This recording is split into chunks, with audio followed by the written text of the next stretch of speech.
We are live here from the State Fair of Texas. And guys, you ready to talk some Red River? I am so excited to talk some Texas Longhorns football, to recap the Red River. I'm stoked.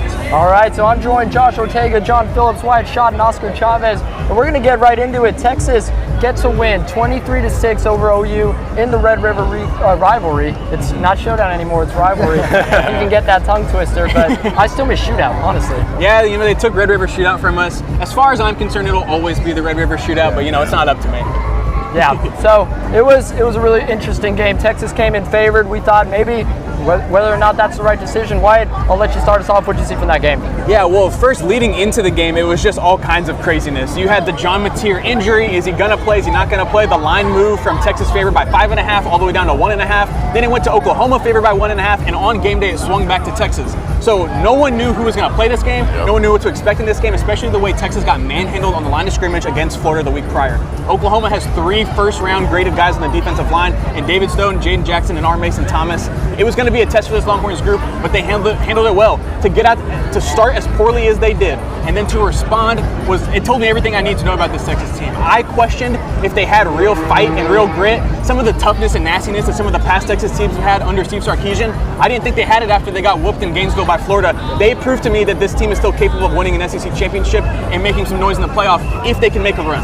Yep. Oscar, what did you see from Texas, and do you agree with that? Do you think they're capable? I think it was a fair take that you just said. This isn't the same team that's been to the college football playoffs in the past 2 years. I mean, this is a drastically different roster. Like you said, they're relying on a lot of young guys to really bring it up. But did they deliver? And a must-win game against Oklahoma, they really pulled it off. It was all speculation. Was John going to play? Was he not? Practice. We didn't even know if he was practicing or not. So to go in there with limited action like he did, I don't think he was supposed to be playing out there. I think that was the worst thing you could have done. Michael Hawkins, while it was Kent State, he did look okay with 3 touchdowns and over 160 air yards. I think he should have just started the freshman and rolled with it. John Mateer looked really ugly. Shouldn't have been out there. Yeah, and to add on to that, you're not going to get a healthier version for John Mateer the rest of the season now. Yeah. He will never be at 100% because you played him in this game. And what was your reward? A 17-point loss? What was the point of playing John Mateer if you knew that this outcome was in the cards? Yeah, exactly. And I want to bring it over here to you guys. That's a big point because John Mateer comes into this game just 2 weeks post-op from the hand surgery, and we knew that it was going to hinder him, and it absolutely did. 3 interceptions in that game. Josh, what did you see from John Mateer and OU? I think that the biggest thing is that the ball didn't come out weird. The ball came out with a really tight spiral for John Mateer. It was an okay game, but he made a lot of uncharacteristic decisions. The 2 interceptions, especially to start the game, just were kind of lofted up. Something we haven't seen from him all year. Just throwing it up there. I mean, that last one before the half, they were in field goal range. They didn't take their points there. Mateer lofts that one up. Looks like the defender's returning a kickoff. I mean, it was just uncharacteristic. And as Wyatt said, you're never going to get John Mateer back healthy 100% the rest of the way. They got a gauntlet schedule after South Carolina going forward. I mean, was it the right decision? Probably not. But at the end of the day, now you're not going to get him healthy all the year. Yeah, I mean, absolutely not the right decision. And I think they need him for that run game, too. We've been talking about the past game, the 3 picks, but Oklahoma's run game looked really rough against Texas. And I think John Mateer is a big part of that. He wasn't fully healthy, the hand. He just didn't feel comfortable in the offense, I think. And it showed for their offense. I mean, 6 points. Yeah. That's a great point there about the OU run game. It has been so heavily reliant on John Mateer's legs throughout the entire season, and you weren't going to have that because you're not going to put him at risk of getting more injured than what he already is. Guys, they couldn't run the ball traditionally against Kent State. There was no way they were going to run against Texas. 30 carries for 48 yards, just abysmal stuff. That running back room has been banged up. They're missing a couple guys. Taylor Tatum, the former 5-star from DFW, is the most notable. But it doesn't matter if Taylor Tatum was out there. The Texas defensive line mauled a banged up OU offensive line. And to add into that, Oklahoma finished with 1.6 yards per carry. Both San Jose State and UTEP had higher yards per carry against Texas. If you take out John Mateer's carries throughout the whole year, OU is around 120. They go all the way down to 150, a yard ahead of Georgia State. That is a stat. Oh my gosh. The OU run game has been pitiful, and it's because of the offensive line more than the tailbacks. It's been a banged up group that they've kind of shuffled guys all around. It was one of the worst in Power 5 last year. It has improved. They brought in some transfers. They got the 5-star freshman Michael Fasusi. It hasn't been enough. The OU run game is still really, really poor. It makes you wonder, where's Jaden Awe? I mean, I know we've heard from the coaches, some behind-the-scenes stuff, but Jaden Awe was one of the best running backs in the country last year, and the fact that he is getting no carries for this abysmal run game, it flabbergasts me. I don't understand. Yeah, and that was to bring up my point with Michael Hawkins. I mean, he ran against Kent State, and he scored a couple of touchdowns on the the ground. That gives the whole new dynamic for the OU that's really relying on Mateer. Rely on your quarterback once again. Mateer looked a little timid trying to get out that pocket, really not trying to injure that hand because, like you said, he's not going to be 100% the rest of the year. Yeah, absolutely. And it's been rough for OU. You talked about the balance. It just hasn't been there. And you look historically, now that's 3 out of the last 4 Red River rivalries where OU has yet to score a touchdown in the entire game. So Texas finally showing something. And I think what Texas has shown beyond just historically is they have balance this year.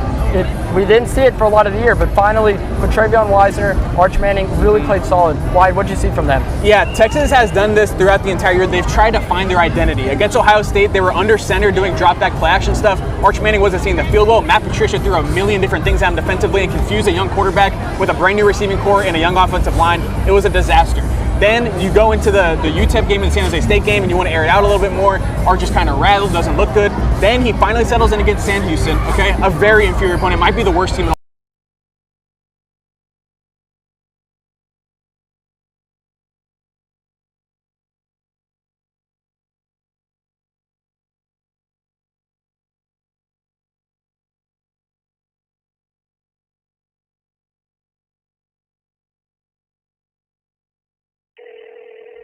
Hey Alex, this guy on the internet says he wants to give me money. That sounds suspicious. What do you mean? Typically, strangers who promise you money on the internet have their own best interest in mind.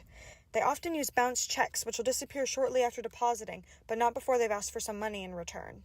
So he doesn't really want to spoil me? No. Well, then what should I do? The best way to handle it is to block and report the suspicious message, or even consult local law enforcement if you've already fallen victim. So I guess we aren't going to Key West for spring break. No.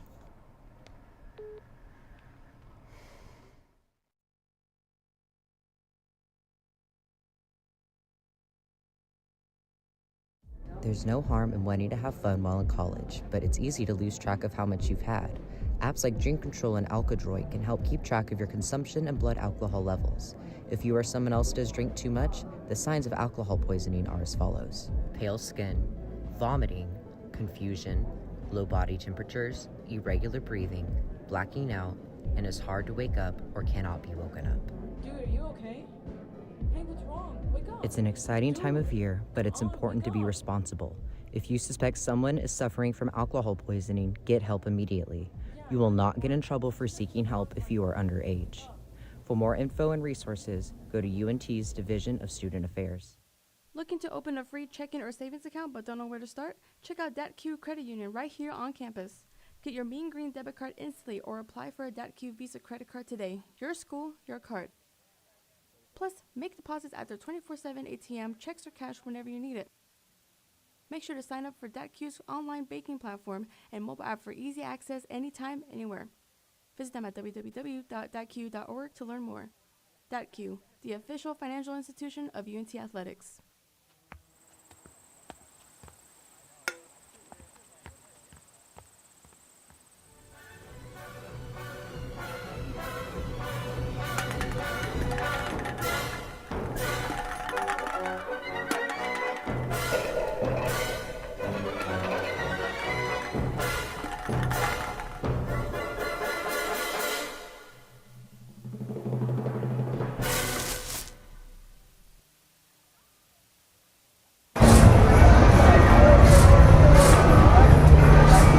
Welcome back to the Red River Recap. We apologize for the technical difficulties we had at the end of that block, but we're back connected here from the State Fair of Texas.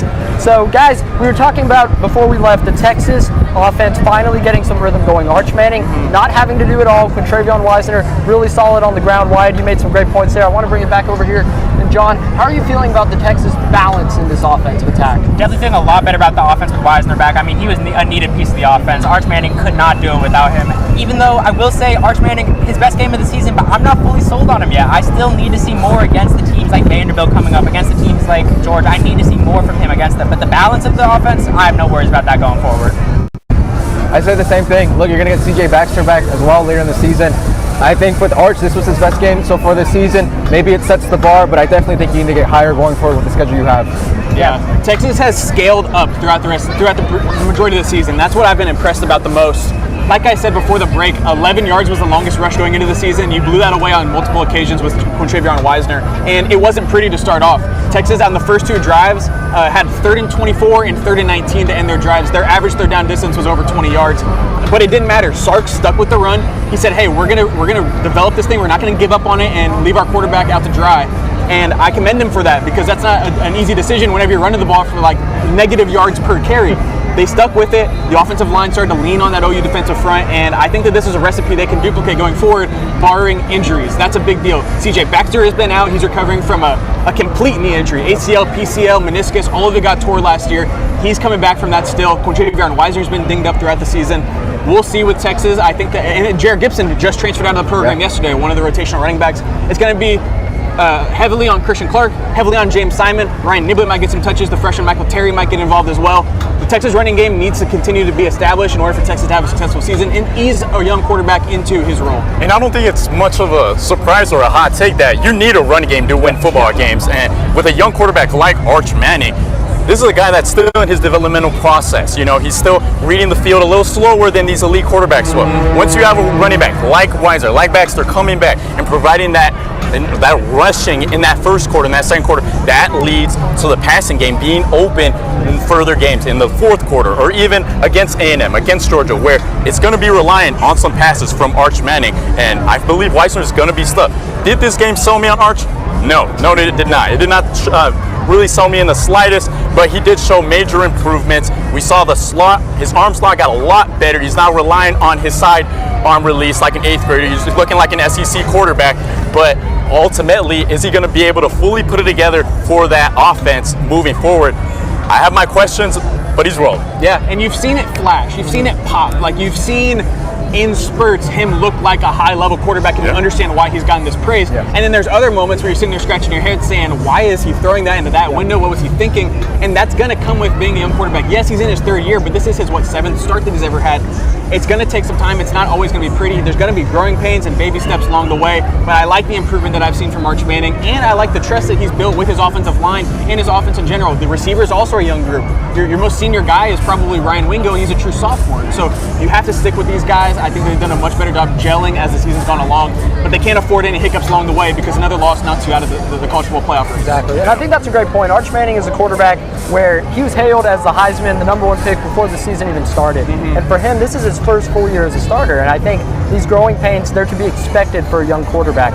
Slowly, I think this game was something. Like you said, Oscar, I'm not sold on him yet, because he didn't put up crazy stats on the box score. I think that this is just a matter of gaining that consistency and then relying on the run game. Do you think that can be a difference for Arch as he continues his developmental process throughout this season? Absolutely. Like we said, this is the first game that they really had that run game with Wisner, and I think it's why he had his best game yet, because he needs to lean on that run game. It just is so nice when your offense can get chunk plays on the ground. It gives your offense so many more options in the passing game. You can do play action, you can go deep a little bit more.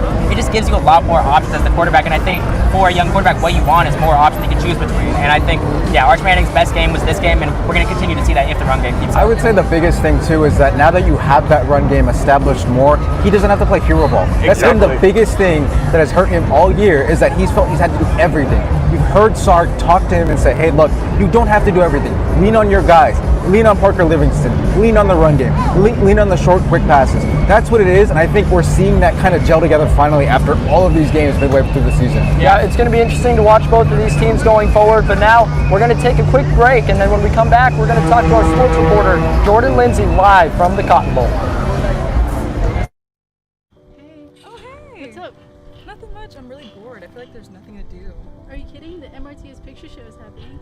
The MRTS what? Come with me. Okay. It's a series of free film screenings right here on campus. And there's free popcorn. Nice. Thank you.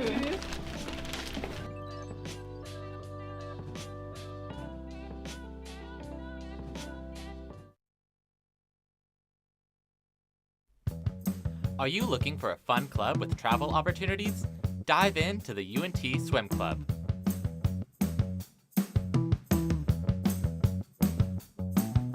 Practicing Monday, Wednesday, and Fridays from 7 to 9 p.m. at the Pole Recreation Center. We accept members at any skill level. For more information, reach out to us at unt.swimclub on Instagram. Craving something fresh, flavorful, and made just for you? Look no further than Avesta, your go-to destination for a delicious, full-service dining experience. Dive into our customizable omelets, expertly crafted by our talented cook Jonathan, who guarantees every bite is perfection. All our dishes are handmade, prepared with only the freshest ingredients.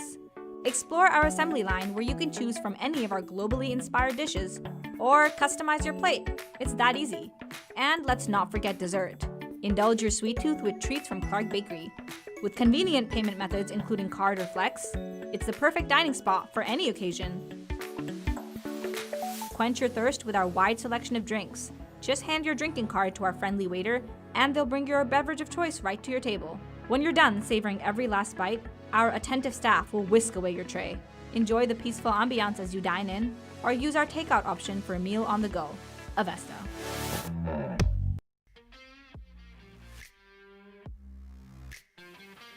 Welcome back to the Red River Recap. I'm your host, Steven Lucero, joined by Haley Stum. We're going to talk about your sports package in just a little bit, but for now, we're going to throw it over to our sports reporter, Jordan Lindsay, live at the Cotton Bowl to talk more about the Red River Recap. Guys, I'm here at the Cotton Bowl where the Texas Longhorns faced the Oklahoma Sooners this past weekend. And Steven, going into this game, I thought Oklahoma was going to win because of the struggles of Arch Manning. But Arch Manning proved us wrong. What do you think about his performance this weekend? Texas comes in.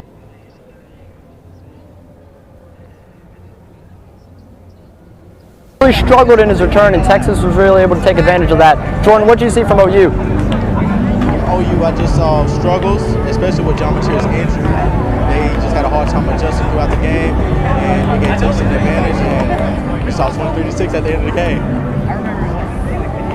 Yeah, absolutely. Now, and for the third time in the last 4 years, OU not even able to put up a touchdown against Texas. Jordan, what does that say about this Texas team and their defense in particular? It says it's a Texas team that is confident, and they know who they have. You saw a great linebacker play. You saw a great defensive back play with Malik Muhammad at corner, one of the best corners in the nation. So seeing them being held to only 6 points and 0 touchdowns was no surprise for me coming from a Texas defense. Yep, definitely. And then for Texas as a whole, their offense really looked a lot stronger and a lot more balanced in this game. Arch Manning and Quintravion Wisner both had really elite performances. What did you see from them and for Texas's offense going forward? I saw a great comeback from Wisner. You know, he spent some of the season with injury, so seeing him come back out onto the field and performing the way he does is just something that's great to see, along with Arch Manning's pass game. Gave great balance in the offense, and it led to the win. So, Stephen, I have one question to ask you. Who do you think would do better throughout the rest of the season, Oklahoma or Texas?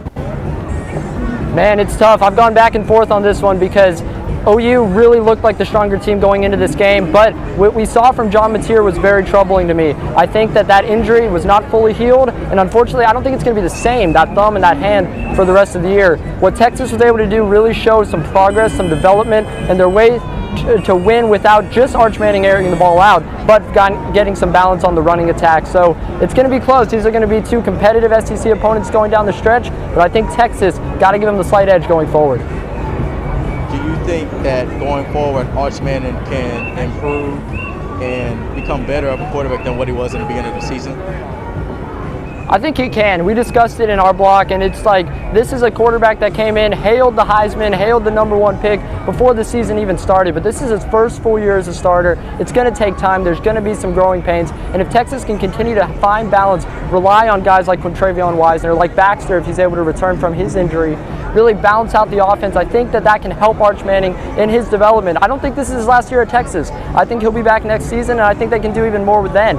But overall, this is a quarterback, this is a team still developing, and I'm really curious to see what they can do down the rest of the stretch and even going forward. Well, you know they're facing tougher opponents down the stretch, especially being in the SEC, a lot of playoff-bound teams. What do you think the record will be conference-wise for Texas? Oh man, it's tough. You know, it's hard to predict that at this point just because of how, you know, shaky and really polarizing this team has been. But the reality is, if they want to get into that college football playoffs, they cannot lose another game. They already have those 2 losses down. So, oh man, it's going to be interesting. But I'll ask you, Jordan, between Texas and OU, do you think either one of them can sneak into the college football playoffs? I definitely think Texas have an advantage. I'm Team Wyatt. I love Texas. I love seeing them play this past weekend. So I have Texas making it at the end of the season. All right, that sounds good to me. We'll have to see from each of these teams down the stretch, but we're going to bring it back over to here, and I'm going to talk Haley Stum as you have your own package about the Red River rivalry. Yes, the final score of the Red River rivalry may have been 23-6, but the impact of the Texas OU game goes further beyond the football played. Here's a look at the Texas OU matchup and the impact of sports that they have on our culture. As you hear live music surrounding Big Tex and buzz from carnival games at the State Fair of Texas, there's 2 sounds that trump the rest. Go Longhorns! Woohoo! Boomer Sooners, go! Yay! The Red River rivalry game between the Texas Longhorns and Oklahoma Sooners is at the heart of the fair every year. The matchup attracts roughly 200,000 people to the fairgrounds on game day, with over 90,000 witnessing the game inside the stadium. As one of the most anticipated college football games every year, fans are drawn to the event for more than just the action. I feel like since everything, like there's a lot of bad things happening in the world right now, I feel like this is like a place that we can come together and just communicate and have fun. In 2024, it was reported that 80% of U.S. adults believed Americans were greatly divided on key values. When it's October in Dallas, however, everyone can come together over the big game, the only division being whether you're a Longhorn or a Sooner. There couldn't be anything better than uniting us through sport. I mean, sport is the best, and you're right. If we need anything to help us all get together now, it's just the most divided. It's crazy. Yeah. Now is the time. Now is the time for unity. Sports it's such a just like bringing together, you know, just rooting on, just kind of being in the passion together. It's great. Over 65% of U.S. adults reported feeling connected to their community because of sports in 2023. Dr. Karen Gregg, a sociology professor at the University of North Texas, says the Texas OU game is a prime example of the power sports have in shaping our culture. Historically, as sports have been introduced and we've integrated society, it has been a vehicle that reduces prejudice and discrimination among people. The gates to the Cotton Bowl may have drawn to a close after this year's matchup, but for fans, the meaning behind it lasts long after the final whistle. They're a very important aspect of people's identities, you know, and how they live their life. They're an important part of our health and how we take care of ourselves throughout our life course, right? Sports are everywhere in society. For NTTV Sports, I'm Haley Stum.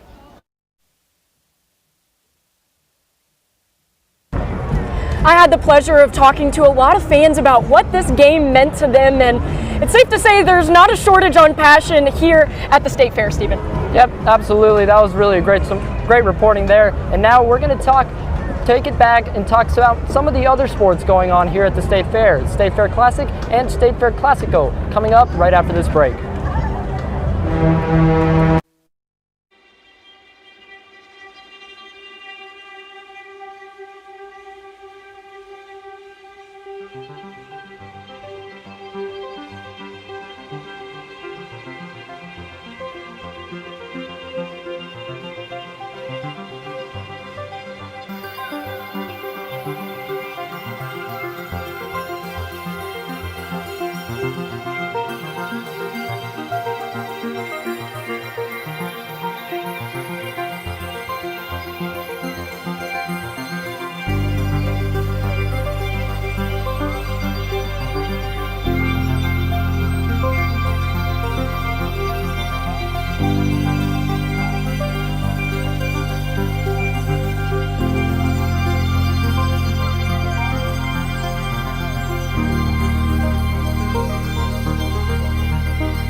Has this ever happened to you? My bike is gone. Stolen bikes are an epidemic sweeping college campuses across America.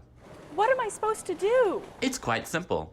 The We Mean Green Fund has partnered with the UNT Police Department to offer free bike locks to any UNT student with a bike. Just show up with your bike in tow and ask. Now I'll never lose my bike ever again. Enough worrying. Get your bike lock today.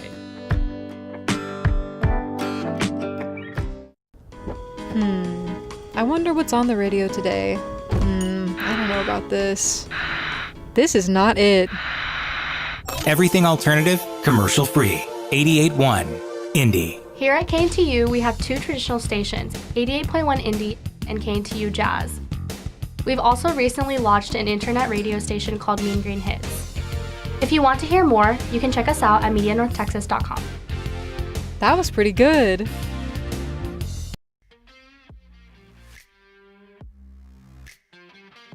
To the Red River recap, we're all back here. I'm your host, Steven Lucero. Joining me this time, Elias Freeman, Christian Versuch, Omar Najam, and Bess Spicer. And guys, we talked about the Red River rivalry, obviously the biggest game here at the State Fair, but there's some other games that have been going on that we want to recap and preview. So we're going to talk right now about the State Fair Classic. This was the 100th anniversary of the game between Grambling State and Prairie View A&M. So I'll start with you, Elias. What did you see from this game? And just take me through it. I mean, the big thing that I noticed from this game, the big difference maker, is all those interceptions thrown. I think in any team sport, you're going to see a lot of communication error when it matters, but that's not something you necessarily want to see. So I think there's a lot of communication error in this game that ultimately Grambling lost. Remind me of the score, 23-6? 28-13. 28-13. Yep. So I think a lot of that comes down to miscommunication. Those three interceptions that were thrown have a big impact on the score coming in the end. So something you got to reevaluate on your team. Yep, it was a 28-13 victory for Prairie View, and it was an interesting game. You know, not most offense, I think, even as that score would suggest. Christian, what do you see from that game, and particularly the running game? Yeah, I mean, Prairie View A&M, they were unstoppable on the ground. I mean, every time that they got into the red zone, it just seemed like they were marching the ball into the end zone. Like they could not be stopped there. And whenever you go back to Grambling State, they didn't really have a run game early in the game, and I mean, not that they were playing from behind most of the game, so they weren't looking to run the ball, to be honest, Steven. I mean, they were looking to pass the ball and get in it. And whenever you can't pass the ball, like we were just talking about with those interceptions, the game just starts to crumble. And I mean, Prairie View A&M was able to just take time and minutes after minutes off the clock with their run game that was unstoppable. So, I mean, Grambling State just has no answer to it, absolutely. Yeah, Grambling's quarterback, Xavion, he said struggled in this game, didn't even get 100 yards on the game. So we talked about their struggles to air it out, and that when you're already playing from behind, that's really tough. Omar, what did you see from their performance, and really what went wrong for Grambling State? Yeah, just turnovers, you know, just like how UNT played with the turnover. When you lose the turnover battle, you usually lose the game. You're your chances of winning go really, really low. So it's unfortunate too, and also when you're down 14-6 in the second quarter, you got to start throwing the ball a little, and you got to get back up and try to score as many points as you can. And unfortunately for them, 3 interceptions is a lot. And very unfortunate, but you know, it was a great game, and we always loved it. It was also the 100th anniversary. Yes, 100th anniversary. That's awesome to see that, and it just Grambling unfortunately didn't turn over the ball. Prairie View just ran all over. Yeah, it was pretty special. HBCU universities have been playing in this State Fair Classic game for the now 100th season. So it hasn't been these two teams the whole way, but they've been there for quite a while. And it was definitely a special matchup every time it happens with Beth. From this one, Prairie View really dominated. What did you see from them in this performance? I saw a lot of consistency. They scored a touchdown each quarter, and I think that's what really put them up, was that they didn't back down, unlike Grambling, who didn't even get on the board in the third quarter, but only got an extra field goal both in the first and second quarter. They just weren't consistent, whereas Prairie View A&M definitely had that, and I think that was the really big difference maker between the two, was being able to show out, even though maybe it's not a super high score for football, if you can show up consistently, you're going to beat a team who cannot do that. Yeah, certainly, and like Omar mentioned, those 3 interceptions, that's a backbreaker for Grambling, but I got to give Prairie View some credit too for being able to force those turnovers. Elias, what did you see from their defense throughout this game? I mean, I'm a firm believer that in any sport, it always comes down to defense. You cannot win a game based on your offense, and if like you said, even with that consistent offense, you got to have that consistent defense too. So being able to be solid on the back end is huge for them in this situation, especially, like you said, the 100th game. You really want to win this one. Yeah. So huge for them there. Yeah, it certainly means just a little bit more. Yep. And I'll ask you, Christian, how'd you feel about Prairie View's performance defensively and then able to really combine that with their really strong offensive performance? I think honestly what impressed me the most about this Prairie View defense was just their awareness. I mean, you would think fourth quarter, late game, when you got a lead, that your opponent's going to be throwing the ball every play, trying to get back in the game. And I mean, Grambling was throwing the ball, don't get me wrong. But this defense, they didn't have their mind made up. They were ready. When the ball snapped, if it was a handoff, if it was an option play, they were crashing the line. They weren't preoccupied with a pass play beforehand. Like they knew they were ready for what was coming, and that was really impressive to me. You see teams too often, especially at the lower college levels, you see teams get a lead and the defense starts to slack off. The offense starts to go through the motions. Not in this game. Prairie View A&M, they kept playing through the end of the game, and they got the job done. Yeah, absolutely. They really kept their foot on the gas, and even though they didn't get that much going in the passing game themselves, what we talked about earlier with the rushing game was dominant. 4 total rushing touchdowns. So I'll ask you, Omar, how was that ground dominance really able to propel them to this victory? Yeah, when you just when you are able to run the ball like Prairie View did, your likelihood of winning just goes up. Like, it's just how football is, you know? If you can't stop the run, you also get time of possession. So it also physically hurts the other defense, the defense. So I think, Prairie View did just a great job. They were more physical, and when you're more physical, you're more likely to win the game. Yeah, certainly, Beth. You see that same thing for Prairie View, and do you think they can really ride this momentum going forward into the season? Oh, I definitely think so. I think, especially running, I mean, who doesn't like a good running team? I mean, you see like the big, throw touchdowns, and they're super important, but if you can't run, you're kind of falling apart. You need both of those, and to have a really good rushing is super good. And I think if they keep what they have, it'll keep going forward, and it'll be super good. Yep, guys, certainly. And it was a great game, the 100th anniversary. That's really special. But now I want to talk about the State Fair Classico. This is the soccer match, and we talked about 100 years. This is the first annual one. So we've had history, and now we've had something new. Dallas Trinity FC is set to take on Club Americana Feminale, and this is going to be a very interesting matchup. You have a team from Mexico City and Club Americana that really has a storied history. Now coming in against Dallas Trinity FC, a newer program. This is really something special here live from the Cotton Bowl. I'll let you start us off, Christian. What are you looking to see from this game? I'm really excited for this game. I mean, we were talking about the football matchup that takes place at the State Fair every year. If you think about 100 years in the past, when that game started, we were in the middle of fighting a world war. You think about where we could be 100 years from now, we might be talking, with the growth of soccer in our country, this could be a huge thing 100 years from now. And being able to witness the first one is something massive. I mean, the U.S. Women's soccer in the United States, we're dominant. I mean, in every level of the world, our women go out and they succeed in soccer. So this matchup, I think, is perfect. I mean, this Mexican soccer team, they're very respectable. We're not talking about the highest level of American soccer here. So I expect this to be a very entertaining matchup. I mean, this is the kind of games you need to get the country really moving forward on not only just soccer, but women's sports in general. I mean, this is something that's going to draw a big crowd, and I expect it to be exciting. Yeah, absolutely. This is just a friendly matchup, and it really feels like much more than that, beyond just the game itself. Elias, what do you look to see from this matchup for women's sports and for soccer in the U.S.? I mean, for women's sports, it's huge. Having an event this big at this level in the biggest state fair in the country, it's huge for women's sports. You have so many new women's sports leagues and so many new women's sports teams being developed right now that for Dallas Trinity FC, especially, such a young program, such a young team, it's really special for them to be in something that could be as historical as this has the potential to be. And you have the World Cup coming up in 2026. That growth of soccer is huge right now. Everybody wants to get into soccer. They want to understand the World Cup. They want to know what's going on, and this is the time to do it, and now it's on their home turf.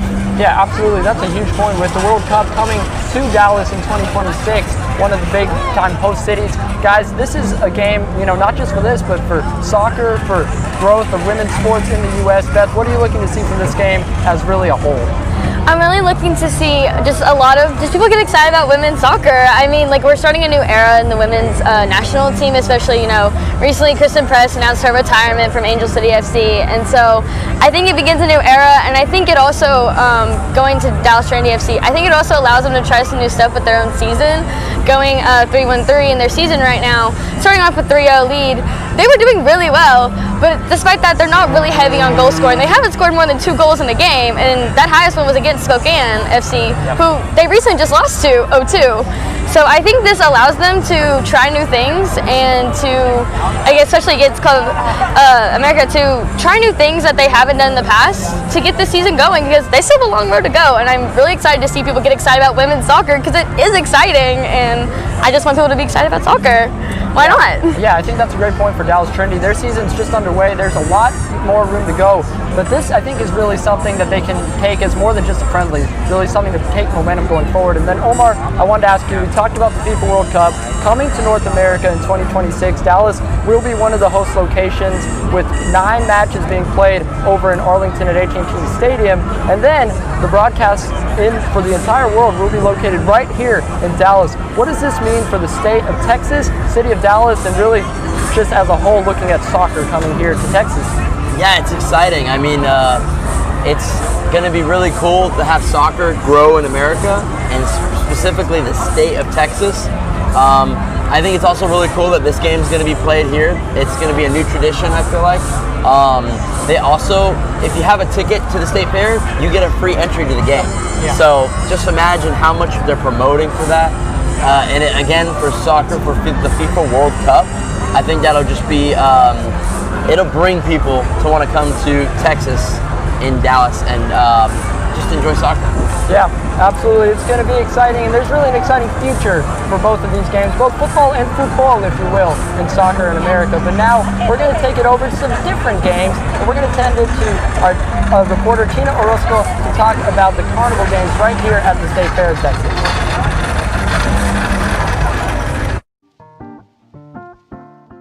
Hey UNT students! Looking for creativity and inspiration?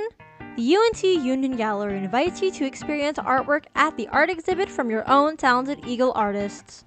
This free exhibit features a rotating selection of incredible artworks from talented Mean Green artists.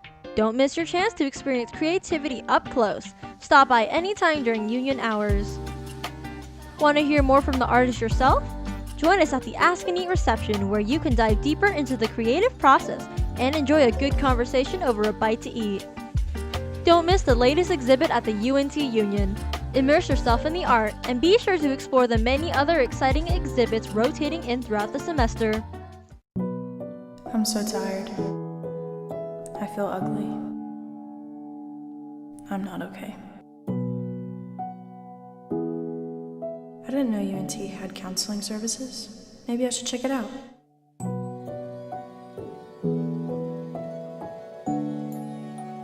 This looks like the place.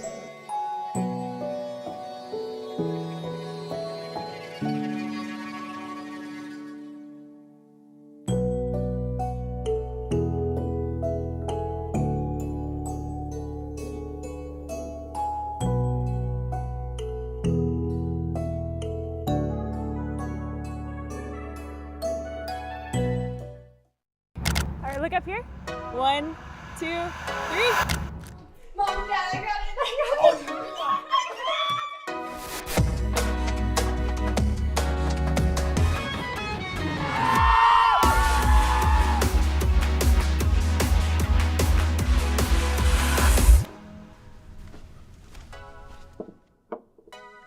You're right, Mom.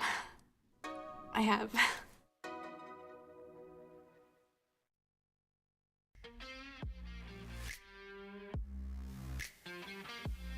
Welcome back to the Red River Recap. We are here for our final block, and I'm going to send it over to our live shot reporter, Tina Orozco, to talk about the carnival games going on right here at the State Fair of Texas, and hopefully give us a little demonstration. Tina? Thanks, y'all. I'm here at my favorite part of the state fair, Midway, Super Midway. I'm here at Spill the Milk. I'm going to try to attempt to get one of these prizes. Hopefully I get the frog. That's what I'm shooting for. Essentially, what I have to do is knock down all 3 bottles within 1 ball, and I have 3 tries. So let's see if I can get it. My friend here, Jordan Lindsay, is going to commentate on my performance here. Let's go. All right. Here we go. Ball standing back. Let's see if Tina can knock all 3 of these down. Oh, misses it completely. Doesn't get any of the bottles. Misses it. Does that even count? Does that count? That counts. Okay, she has one. She got 1 more try after this. Okay, let's see if she can knock down all 3. And doesn't get none to go. Good job, Tina. At least you tried. You know what? I tried my best, but we can't all win here at the state fair. Back to you at the desk.